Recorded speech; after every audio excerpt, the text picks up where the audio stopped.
इस खबर के प्रायोजक हैं मां सिंगारी बालिका इंटर कॉलेज और मां सिंगारी स्मारक महिला पीजी कॉलेज फरौली कोइरसा आजमगढ़, जहां आपकी बहन बेटियों को मिलेगी बेहतर शिक्षा। कला एवं विज्ञान वर्ग से स्नातक एवं पैरा स्नातक की कक्षाएं उपलब्ध हैं। अधिक जानकारी के लिए संपर्क करें प्रबंधक डॉक्टर बीके यादव व MSD कॉलेज ऑफ फार्मेसी। 12वीं के बाद मेडिकल के क्षेत्र में अपना करियर चुनें। करें रोजगार परक कोर्स बी फार्मा, तो देर किस बात की। एडमिशन ओपन है, सीटें भी सीमित हैं। अधिक जानकारी के लिए संपर्क करें व्यवस्थापक विभव कुमार यादव उर्फ आंसू से।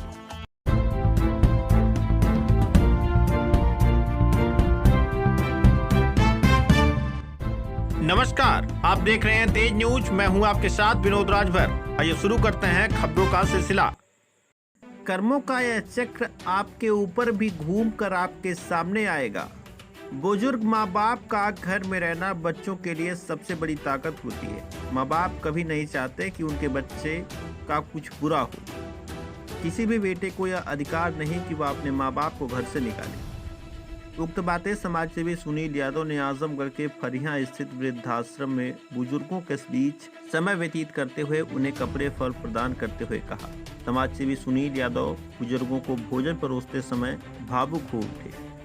आइए सुनते हैं उन्होंने क्या कुछ कहा। मैं इंजीनियर सुनील कुमार यादव हूँ, आजमगढ़ का निवासी हूँ।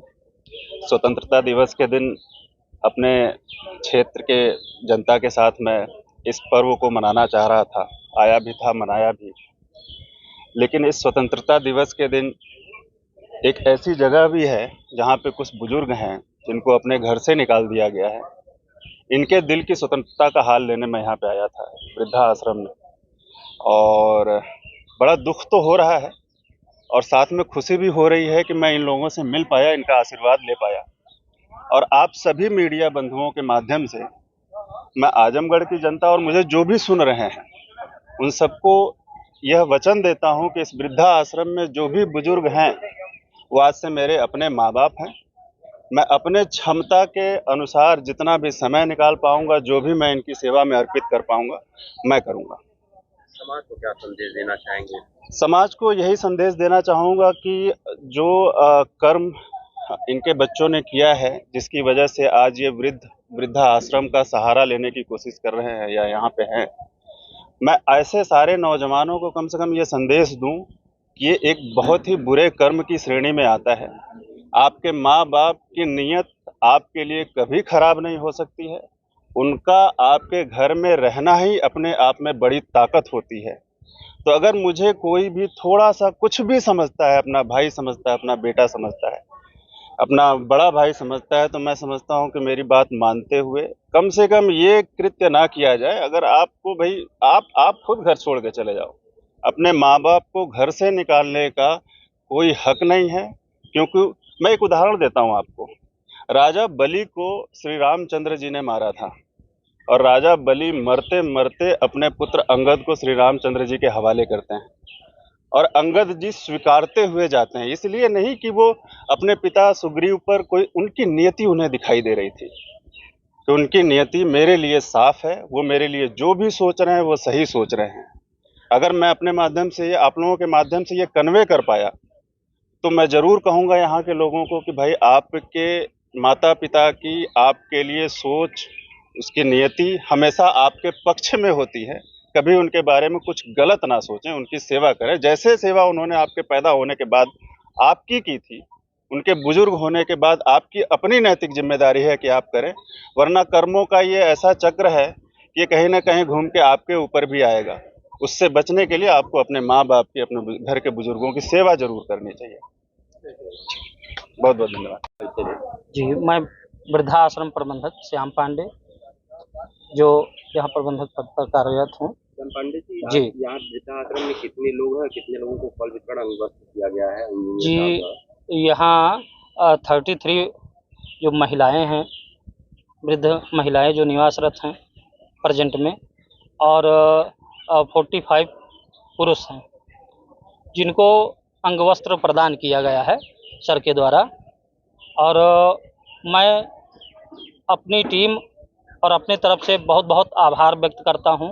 और ये भी चाहता हूं कि सर मुझसे जुड़े रहें और समय समय पर उनका जो है हम लोगों के प्रति जो स्नेह है, प्रेम है, वो बना रहे और मिलता रहे। इसको संचालित करने के लिए ऐसे लोगों की कितनी जरूरत आप लोगों को पड़ती है, कितना मदद इनसे हो पाई है और क्या क्या चाहते हैं और समाज के लोग आपसे जुड़े?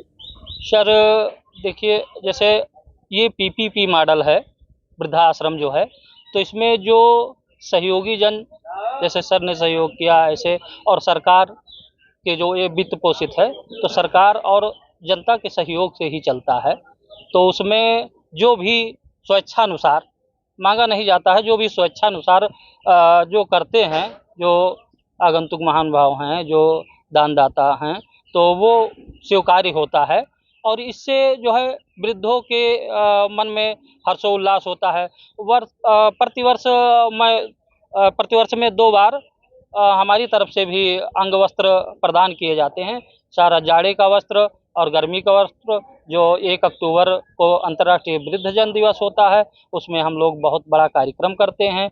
सारा टेंट वगैरह लगवा करके, और ज़िले से जितने भी अधिकारी हैं, जैसे जज साहब हैं और एसडीएम साहब हैं, जितने भी अधिकारी हैं यहाँ आते हैं, और जो हमारे आगंतुक लोग हैं जिनको मैं जानता पहचानता हूँ, मेरे आश्रम से जुड़े हैं, जो आते हैं, उनको भी मैं आमंत्रित करता हूं और वो आते हैं, अपना भरपूर सहयोग देते हैं। जो उनसे हो सकता है वो फल इत्यादि मीठा जो भी वितरण करना होता है, वो अपने हिसाब से वितरण करते हैं। यही आशा है कि सभी लोगों का साथ निरंतर बना रहे, जिससे हमारे वृद्धजन भी खुशहाल रहें, और मेरे कर्मचारी तो खैर सेवा करते ही हैं। बस यही